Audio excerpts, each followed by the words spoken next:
என்னுடைய பெயர் அனிதா. மத்திய அரசு துறையில் பணியாற்றுகிறேன். எனக்கு திருமணமாகி 6 ஆண்டுகள் ஆகிறது. இதுவரைக்கும் குழந்தைகள் எதுவும் இல்லை. எங்கள் வீட்டில் நான், கணவர் மற்றும் மாமியார் மட்டுமே உள்ளோம். கணவர் ஒரு தனியார் நிறுவனத்தில் மேலாளராக பணியாற்றுகிறார். என் மாமியார் தான் குழந்தை இல்லை என்ற காரணத்தால் அடிக்கடி மனம் நோகும்படி எதையாவது பேசிவிடுவார். அப்போதெல்லாம் கணவர்தான் எனக்கு ஆறுதலாகவும் இருப்பார். ஒரு நாள் நானும் எனது கணவரும் தொலைதூரத்தில் உள்ள உறவினர் ஒருவரின் திருமணத்தை முடித்துவிட்டு ரயில் வண்டியில் திரும்பிக் கொண்டிருந்தோம். எங்கள் பெட்டியில் எங்களைத் தவிர சிலர் பேர் அமர்ந்திருந்தனர். அவர்களோடு சேர்ந்து ஒரு சிறுமியும் அமர்ந்திருந்தாள். அவளுக்கு வயது 13 அல்லது 14 இருக்கும். பார்ப்பதற்கு அழகாகவும் சற்று கிழிந்த உடைகளையும் அணிந்திருந்தாள். எனக்கு குழந்தைகள் இல்லாத காரணத்தினால் எந்த ஒரு குழந்தையை பார்த்தாலும் சற்று ஏக்கத்துடனே பார்ப்பது வழக்கம். அந்த நேரத்தில் டிக்கெட் பரிசோதகர் எங்கள் பெட்டிக்கு வந்தார். அவரை பார்த்த சிறுமி பயந்து போய் ஒளிந்து கொள்ள முயற்சி செய்தாள். ஒளிந்து கொள்ள இடம் இல்லாததால் தூங்குவதைப் போல கண்களை மூடிக்கொண்டு நடிக்கவும் ஆரம்பித்தாள். இதை அனைத்தையுமே நானும் கவனித்து கொண்டிருந்தேன். அவரிடமும் பரிசோதித்த பரிசோதகர் பின்பு சிறுமியை பற்றி கேட்க அனைவரும் எங்களுக்கு தெரியாது என்று பதிலளித்தனர். பின்பு அவரும் சிறுமியை தட்டி எழுப்பி விட்டார். அவளும் பதற்றத்துடனே கண் விழித்து பார்த்தாள். அவரிடம் டிக்கெட் கேட்க அவள் அழ ஆரம்பித்தாள். ஆனால் பரிசோதகர் விடுவதாக தெரியவில்லை. அவளை தரக்குறைவான வார்த்தையில் திட்டவும் ஆரம்பித்தார். போலீசில் பிடித்து கொடுத்து விடுவதாகவும் மிரட்டவும் செய்தார். அவள் இன்னும் பதட்டமடைந்து அவரிடம் கெஞ்சவும் ஆரம்பித்தாள். கல் நெஞ்சக்கார பரிசோதகர் அதை பற்றியெல்லாம் கண்டுகொள்ளவே இல்லை. அவர் சிறுமியை அவமானப்படுத்துவதிலும் கூர்மையான வார்த்தைகளை உபயோகப்படுத்துவதிலுமே குறியாக இருந்தார். இதை அனைத்தும் பார்த்து கொண்டிருந்த என்னால் பொறுமையாக இருக்க முடியவில்லை. ஒரு கட்டத்தில் நானும் பரிசோதகரோடு வாக்குவாதம் செய்தேன். பரிசோதகர் வேண்டுமென்றால் அவளுக்கு பதிலாக நீங்கள் அபராதம் கட்டுங்கள் என கூற கோபத்தில் இருந்த நானும் என்னிடம் இருந்த பணத்தை கொடுத்து அபராதத்தையும் கட்டினேன். அவரும் அதை வாங்கி கொண்டு சென்று விட்டார். பின்பு அந்த சிறுமியை என் அருகில் அமர வைத்து அவளை பற்றி விசாரிக்க ஆரம்பித்தேன். அவளும் அழுது கொண்டே தன்னுடைய கதையை கூறினாள். அக்கா, என் பெயர் இலக்கியா. நான் பக்கத்தில் இருக்கும் கிராமத்தை சேர்ந்தவள்தான். எனக்கென்று யாரும் இல்லை. எனது மாமாவின் வீட்டில்தான் நான் வளர்ந்தேன். சிறு வயதிலிருந்தே என்னை படிப்பதற்கு அனுப்பவில்லை. அது மட்டுமல்லாமல் வீட்டில் உள்ள வேலைகள் அனைத்தையுமே கொடுத்து கொடுமைப்படுத்தினார்கள். போதாத குறைக்கு 30 வயதுடைய அவரது மகனுக்கு 2வது தாரமாக என்னை திருமணம் செய்து வைக்க முயற்சியும் செய்தனர். அவர்களின் கொடுமை தாங்க முடியாமல் தான் வீட்டை விட்டே ஓடி வந்து விட்டேன் என்றாள். என்னிடமும் அக்கா என்னை ஏதாவது அனாதை ஆசிரமத்திலோ அல்லது அரசு காப்பகத்திலோ சேர்த்து விடுங்கள் என்று கண்ணீர் மல்க கூறினாள். அவள் அழுவதை பார்த்து நானும் கலங்கி போனேன். நானும் சிறிது நேரம் யோசித்து, நீ எங்களின் வீட்டிற்கு வருகிறாயா என்று கேட்டேன். அவளும் சற்று யோசிக்காமல் வருகிறேன் என்று சந்தோஷமாக கூறினார். இதை கேட்டு கொண்டிருந்த என் கணவர்தான் பதட்டமடைந்தார். பிறகு என்னிடம், அனிதா, இது நமக்கு தேவையில்லாத விஷயம். யாரென்று தெரியாத பெண் குழந்தையை நமது வீட்டில் சேர்ப்பது நல்லதல்ல. உனக்கு ஏதாவது உதவி செய்ய வேண்டும் என்று நினைத்தால் அவளுக்கு சிறிதாக பணத்தை கொடுத்து அனுப்பிவிடு. அவளை பற்றி எதுவுமே தெரியாமல் நீ இந்த முடிவு எடுப்பது சரியல்ல என்றார். எனக்கும் அவர் சொல்வது சரியாக பட்டாலும் அந்த சிறுமியை இப்படி தனியாக விடுவதற்கு மனமில்லை. ஏனோ தெரியவில்லை, அவளை சிறிது நேரத்திலேயே மிகவும் பிடித்தும் போனது. பிறகு நானும் கணவரிடம் பேசி அவரை என் முடிவிற்கு சம்மதிக்கவும் வைத்தேன். அவருக்கு விருப்பம் இல்லாவிட்டாலும் எனக்காக சம்மதித்தார். எனக்கும் மாமியார் என்ன சொல்வாரோ என்ற பயமும் இருந்தது. பிறகு வீட்டை அடைந்து மாமியாரிடமும் அனைத்தையும் கூறினேன். அவரும் கோபமாக என்னிடம் கத்த ஆரம்பித்தார். நீ என்ன நினைத்து கொண்டு அந்த சிறுமியை வீட்டிற்கு அழைத்து வந்தாய்? இதே போல குழந்தைகள் நிறைய உள்ளது. அவர்களது வேலையை வீட்டில் உள்ளவர்களை கவனித்து சமயம் கிடைக்கும் பொழுதே நமது கூட்டாளிகளுடன் சேர்ந்து அனைத்தையுமே திருடிச் சென்று விடுவார்கள். தேவையில்லாத வேலையை பார்க்காதே உடனடியாக அவளை அனுப்பிவிடு என்றார். என் முடிவில் நான் தெளிவாக இருந்தேன். மாமியாரிடமும் புரிய வைப்பதற்கு முயற்சியும் செய்தேன். ஆனால் அவர் புரிந்து கொள்வதாக இல்லை. ஒரு கட்டத்தில் நானும் கோபமாக, இவள் என்னுடைய பொறுப்பு, ஏதாவது பிரச்சனை வந்தால் நானே பார்த்து கொள்கிறேன் என்றேன். அதற்கு மேல் மாமியாரால் ஒன்றும் பேச முடியவில்லை. எல்லாம் சம்பாதிக்கும் திமிர் என்று முணங்கிக் கொண்டே சென்று விட்டார். இந்த சில நாட்களிலேயே நான் அழைத்து வந்த சிறுமியான இலக்கியா எங்களுடன் நன்றாகவே பழகவும் ஆரம்பித்தாள். வீட்டு வேலைகள் அனைத்தையுமே நாங்கள் சொல்லாமலேயே செய்து முடித்து விடுவாள். அவள் வந்தது எனக்கு தான் பெரும் உதவியாக இருந்தது. ஏனென்றால் வீட்டு வேலைகளை செய்து கொண்டு வேலைக்கும் செல்வது சிரமமாகவே இருந்தது. இப்போது அது இல்லை. இலக்கியாவுக்கு என்று தனியாக ஒரு அறையும் ஒதுக்கி கொடுத்தோம். மாமியார் தான் அவள் மேல் கோபமாகவே இருந்தார். நானும் போக போக அவரும் சரியாகி விடுவார் என்று விட்டுவிட்டேன். சில மாதங்கள் எந்த பிரச்சனையுமின்றி சென்று கொண்டிருந்தது. ஒரு நாள் எனக்கு கடுமையான வயிற்று வலி ஏற்பட்டது. நானும் கணவரை அழைத்து கொண்டு மருத்துவமனைக்கு சென்று பார்க்க அங்கே நான் கர்ப்பமாக இருக்கும் சந்தோஷமான செய்தியை தெரிவித்தனர். இதை கேட்டு நானும் என் கணவரும் பெரும் மகிழ்ச்சியும் அடைந்தோம். மாமியாரிடமும் தெரிவிக்க அவரும் மகிழ்ச்சி அடைந்தார். ஏனென்றால் வீட்டில் உள்ள அனைவருமே இந்த செய்தியை வாழ்நாளில் என்றாவது கேட்டுவிட மாட்டோமா என்றுதான் காத்திருந்தோம். மாமியார் இலக்கியாவை அழைத்து, எனது மருமகள் கர்ப்பமாக உள்ளால் அவளை நீதான் நல்லபடியாக பார்த்து கொள்ள வேண்டும் என்று சந்தோஷமாக கூறினார். இலக்கியாவும் நான் பார்த்து கொள்கிறேன் அம்மா என்றாள். சொன்னது மட்டுமல்லாமல் முன்பை விட அதிகமாகவே என்னை குடும்பத்தில் உள்ளவர்களையும் வீட்டு வேலைகளையும் கவனித்து கொண்டாள். எனக்கும் அடுத்த மாதம் குழந்தை பிறக்கப் போவதாக மருத்துவர்கள் தேதி கொடுத்தனர். நானும் விடுமுறை எடுத்துக்கொண்டு வீட்டில்தான் இருந்தேன்.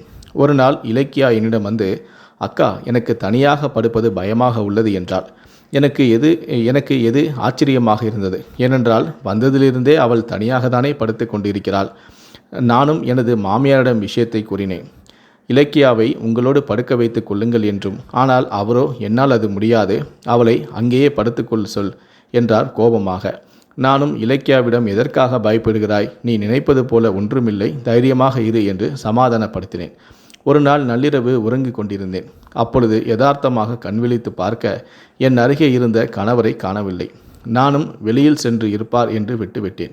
மறுநாளும் நள்ளிரவில் அதே போலவே கணவரை காணவில்லை.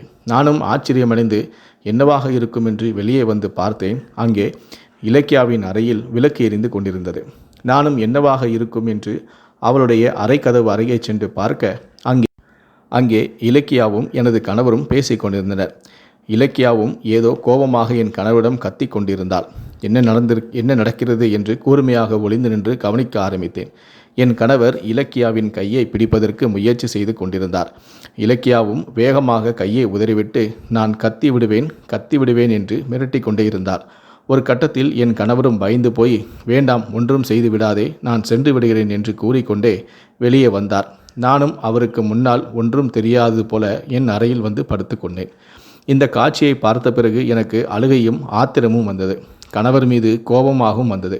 இவர்தான் இலக்கியாவை தொந்தரவு செய்கிறார், அதற்காக தான் தனியாக படுப்பதற்கு பயமாக உள்ளது என கூறியிருந்தால் எதையும் புரிந்தும் கொண்டேன். கணவருக்கு இதுவரை நான் எந்த குறையும் வைத்ததில்லை.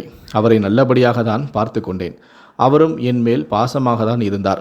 இருந்தும் ஏன் இப்படி சபலத்தால் நடந்து கொள்கிறார் என்று அவர் மேல் வெறுப்பும் வந்தது. கணவரிடம் விடிந்ததும் இதை பற்றி கேட்கலாம் என்று முடிவு செய்து உறங்கியும் போனேன். மறுநாள் நான் எழுவதற்கு முன்பே கணவர் அலுவலகம் சென்று விட்டார். வந்ததும் இதை பற்றி பேசலாம் என்று காத்திருந்தேன். இலக்கியாவிடமும் எதுவும் கேட்கவில்லை. ஏனென்றால் நானே அனைத்து விஷயங்களையுமே பார்த்து விட்டேனே. அலுவலகம் முடிந்து கணவரும் சற்று கவலையாக என் அருகே வந்து அமர்ந்தார். கோபத்தில் இருந்த நானும் அவரின் முகவாட்டத்தை பார்த்து அமைதியானேன். பின்பு அவராகவே, அனிதா, எனக்கு அலுவலகத்தில் முக்கியமான பொறுப்புகளை கொடுத்து 2 மாத காலங்கள் வெளிநாட்டிற்கு அனுப்பி வைக்க உள்ளனர். நானும் போகவில்லை என்று மறுத்துவிட்டேன். ஆனால் நீங்கள்தான் தகுதியான ஆள் என்று வற்புறுத்துகிறார்கள். நாளைக்கே செல்ல வேண்டும். உனக்கும் குழந்தை பிறக்கும் நேரம் வந்துவிட்டது. இந்த சமயத்தில் உன்னோடு இருப்பதற்கு தான் ஆசைப்பட்டேன். திடீரென இப்படி நடந்துவிட்டது. எனக்கு வேறு வழி தெரியவில்லை. நான் வெளிநாட்டுக்கு போய்தான் ஆக வேண்டும் என்று கவலையாக. அவர் அப்படி கூறியதும் எனக்கு கோபம் சற்று தணிந்தது. அவர் வெளிநாட்டுக்கு சென்று வந்த பிறகு இதை பற்றி பேசிக்கொள்ளலாம் என்று முடிவு எடுத்தேன். நானும் எப்பொழுதும் போல, சரி போய் வாருங்கள், நான் பார்த்து கொள்கிறேன் என்று கூற அவரும் சமாதானம் அடைந்து மறுநாளே வெளிநாட்டுக்கு கிளம்பி சென்று விட்டார். பிறகு இலக்கியாவிடம் என் கணவர் இல்லாததால் அவர் வரும் வரை நீயும் என்னுடனே என் அறையில் படுத்துக்கொள் என்றேன். அவளோ, இல்லை அக்கா, எனக்கு தைரியம் வந்துவிட்டது, நான் என் அறையிலேயே படுத்துக்கொள்கிறேன் என்றாள். நானும் உன் விருப்பம் என்று விட்டுவிட்டேன். சில நாட்களிலேயே வயிறு வலியின் காரணமாக மருத்துவமனையில் அனுமதிக்கப்பட்டேன். அங்கே எனக்கு அழகான ஆண் குழந்தையும் பிறந்தது. என்னை விட எனது மாமியாருக்கு தான் சந்தோஷம் அதிகமாக இருந்தது. மருத்துவமனையில் உள்ள அனைவருக்கும் தாராளமாக பணத்தை செலவழித்தார். எனக்கோ இது ஆச்சரியமாக இருந்தது. சில நாட்கள் இருந்துவிட்டு குழந்தையுடன் வீட்டிற்கு வந்தேன். மருத்துவர்கள் ஜலதோஷம் பிடிக்காமல் பார்த்து கொள்ளுங்கள் என்று அறிவுரையும் கூறியிருந்தனர். என் மாமியார் இலக்கியாவை அழைத்து, என் மருமகளுக்கு அடிக்கடி உடம்பு முழுவதும் வெந்நீரால் ஒத்தனம் கொடுத்து கொண்டே இரு என கூறினார். இதை கேட்ட இலக்கியாவின் முகம் சற்று மாறியது. அம்மா, அது என்னால் முடியாது, எனக்கு பயமாக உள்ளது என்றாள். அக்காவை நீங்களே கவனித்துக் கொள்ளுங்கள், நான் வீட்டு வேலைகளை பார்த்து விடுகிறேன் என்றார். இதை கேட்ட மாமியாரும் அவள் மேல் கோபப்பட ஆரம்பித்தார். ஆனாலும் கடைசி வரை இலக்கியா அதற்கு சம்மதிக்கவே இல்லை. மாமியாரும் சரி, நான் பார்த்து கொள்கிறேன் என்று கூறிவிட்டார். எனக்கு இது ஆச்சரியமாக இருந்தது. ஏனென்றால் நாங்கள் எந்த வேலை சொன்னாலும் மறுக்காமல் செய்து விடுவாள். ஆனால் இந்த விஷயத்தில் ஏன் இவ்வளவு முரண்டு பிடிக்கிறாள் என்று. மாமியாரும் என்னை கவனித்து கொண்டார். அவர் இலக்கியாவையும் வீட்டு வேலைகளையும் செய்து வந்தார்.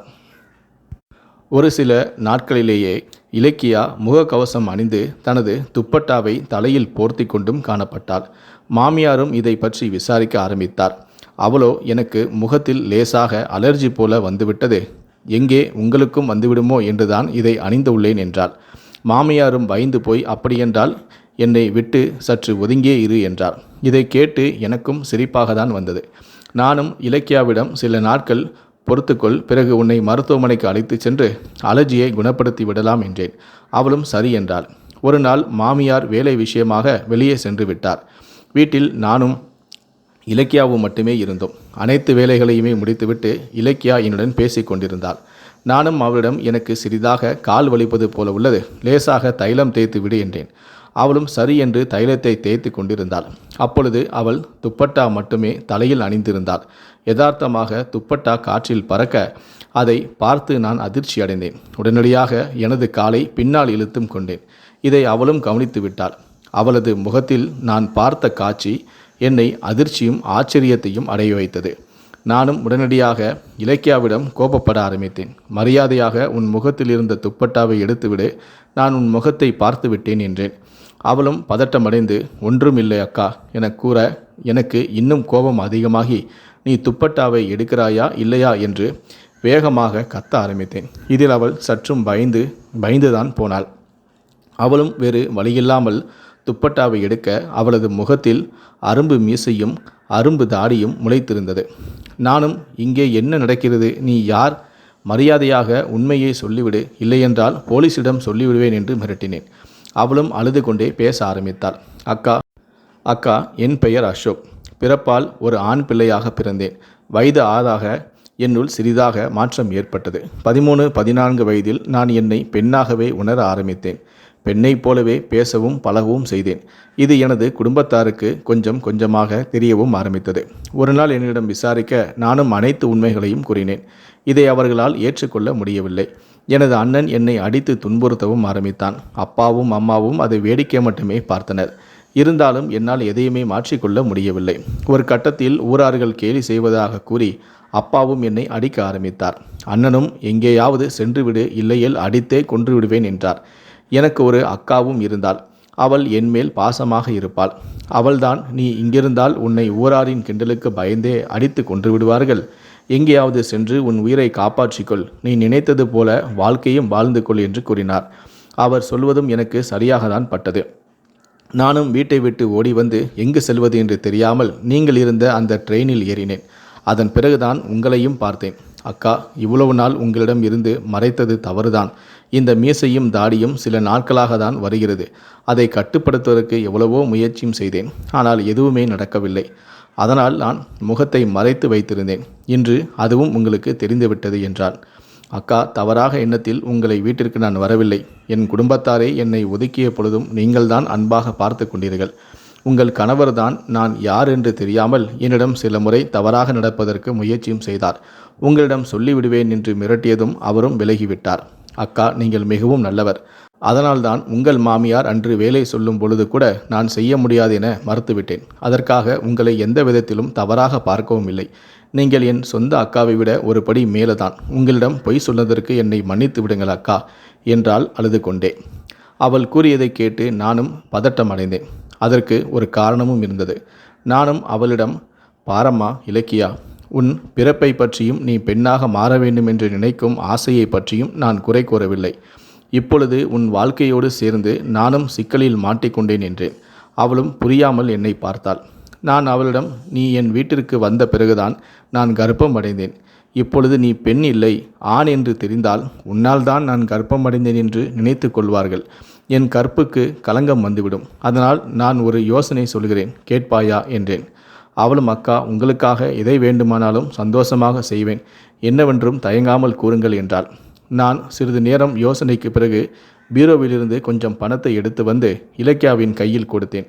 அவரிடம் இதற்கு மேல் இந்த வீட்டில் உன்னை வைத்து கொள்ள முடியாது, என்னை மன்னித்துவிடு, எனது சூழ்நிலை அப்படி, இதில் கொஞ்சம் பணமும் இருக்கிறது, எனக்கு தெரிந்தவரின் முகவரியை நான் தருகிறேன், அவர் ஒரு சமூக ஆர்வலர், அவர் உன்னை போன்ற ஆட்களுக்கு உதவி செய்வார், உன் ஆசைகளையும் நிறைவேற்றுவதற்கும் அவர் உதவி செய்வார், நீ என்னை தயவு செய்து தவறாக நினைக்காதே என்றேன். இதை கேட்டு இலக்கியா சிறிது நேரம் அழுது கொண்டிருந்தாள். பின்பு என்னிடம், அக்கா, என்னால் உங்களுக்கு எந்த தொந்தரவும் வராது, நீங்கள் சொன்னபடியே இங்கிருந்து சென்று விடுகிறேன், என்னை இவ்வளவு நாள் பார்த்ததற்காக மிகவும் நன்றி அக்கா என்றாள். நானும் அழுது கொண்டே பாசமாக அவளை கட்டி பிடித்து, இலக்கியா என்றேன், கவலைப்படாதே, உன்னை போல ஆட்களை குடும்பத்தார்கள் வெகு சீக்கிரமே புரிந்து கொள்வார்கள், அதற்கு வெகு காலம் இல்லை, நீயும் கவலைப்படாமல் இரு என்றேன். பிறகு இலக்கியாவும் தனது உடைமைகளை எடுத்துக்கொண்டு வீட்டிலிருந்து புறப்பட்டாள். நானும் அவளுக்கு பிரியாவிடை கொடுத்து அனுப்பியும் வைத்தேன். எனக்கு ஆண் பெண் என்று பேதமெல்லாம் இல்லை. ஆனால் எனது சூழ்நிலையை மனதில் நினைத்து கொண்டே அவளை வீட்டை விட்டு வெளியேற்றும்படி ஆகிவிட்டது. ஒருவேளை நான் குழந்தை பெறாமல் இருந்திருந்தால் அவள் எப்படியிருந்தாலும் என்னுடன் தான் வைத்திருப்பேன். அதை அவளும் புரிந்து கொண்டாள். பிறகு மாமியாரும் இலக்கியாவை பற்றி விசாரித்தார். நானும் அவரிடம் அவளது மாமா வந்து அழைத்து சென்று விட்டார் என்று கூறினேன். அவரும் அதை பெரிதாக எடுத்துக்கொள்ளவே இல்லை. காரணம், எப்படியும் இலக்கியா இந்த வீட்டை விட்டு சென்றால் போதுமென்றே நினைத்திருந்தார். சில நாட்கள் கழித்து கணவரும் வீட்டிற்கு வந்தார். அவர் இலக்கியாவை பற்றி விசாரிக்க, அவள் உங்களால் தான் சென்று விட்டால், நீங்கள் தான் அவளிடம் தவறாக நடந்து கொண்டீர்கள், போகும்பொழுது அனைத்தையுமே சொல்லிவிட்டு தான் சென்றாள், அனைத்திற்கும் காரணம் நீங்கள்தான், உங்களைப் போல ஒரு ஆளோடு வாழ்வதற்கு நான் வெட்கப்படுகிறேன், உங்களுக்கு விவாகரத்து தந்து விடுகிறேன், உங்களின் இஷ்டம் போல நடந்து கொள்ளுங்கள் என்றேன். இதை கேட்டு கணவரும் பதட்டம் அடைந்தார். பின்பு என்னிடம் ஏதோ ஒரு சபலத்தால் செய்துவிட்டேன், அதன் பிறகு இதை போல என்றுமே நடந்து கொள்ளவும் மாட்டேன், தயவுசெய்து என்னை மன்னித்துவிடு என்று காலில் விழுந்து அழ ஆரம்பித்தார். அவரை பார்க்கும் பொழுது எனக்கே பாவமாக தான் இருந்தது. என் கணவர் நல்லவர்தான், ஏதோ ஒரு சபலத்தால் செய்துவிட்டார், நானும் அதை மன்னித்து அவரை ஏற்றும் கொண்டேன். 4 வருடங்கள் கழித்து என்னை பார்ப்பதற்காக இலக்கியா நான் வேலை செய்யும் அலுவலகத்திற்கு வந்தாள். அவளை பார்த்து நானே ஆச்சரியப்பட்டு போனேன். அவள் முழுவதும் பெண்ணாக மாறியிருந்தாள். அவ்வளவு அழகாகவும் இருந்தாள். அவளை பார்த்து நானும் சந்தோஷமடைந்தேன். பிறகு என்னிடம், அக்கா, இப்பொழுது நான் எனக்கு பிடித்த மாதிரியான வாழ்க்கையை வாழ்கிறேன், அதற்கெல்லாம் காரணம் நீங்கள்தான். நீங்கள் சொன்னது போலவே அந்த சமூக ஆர்வலர் என்னை நல்லபடியாக பார்த்தும் கொண்டார். நானும் இப்பொழுது முழுமையாக பெண்ணாகியும் விட்டேன். ஒரு பெரிய மருத்துவமனையில் சுத்தம் செய்யும் வேலையும் செய்து வருகிறேன். நல்ல சம்பளமும் கிடைக்கிறது. அதை வைத்து என்னைப் போல உள்ளவர்களுக்கும் உதவி செய்தும் வருகிறேன். அக்கா, என்னை தவறாக நினைத்து கொள்ளாதீர்கள் என்று தன் கைப்பையில் இருந்து ஒரு சிறிய பெட்டியை எடுத்து என்னிடம் கொடுத்தாள். அதை திறந்து பார்க்க அதில் தங்கச் செயின் ஒன்று இருந்தது. பிறகு அவள் என்னிடம், அக்கா, இதை உங்கள் மகனுக்காக சின்னம்மா கொடுத்ததாக சொல்லுங்கள் என்றாள். இதை கேட்டதும் நானே கொஞ்சம் அழுதுவிட்டேன். பிறகு சிறிது நேரம் பேசியிருந்துவிட்டு அவள் சென்றும் விட்டாள். நானும் அவள் எங்கிருந்தாலும் சந்தோஷமாக இருக்க வேண்டும் என்று மனதிற்குள் பிரார்த்தித்தவாறே அவள் போவதையே பார்த்து கொண்டிருந்தேன்.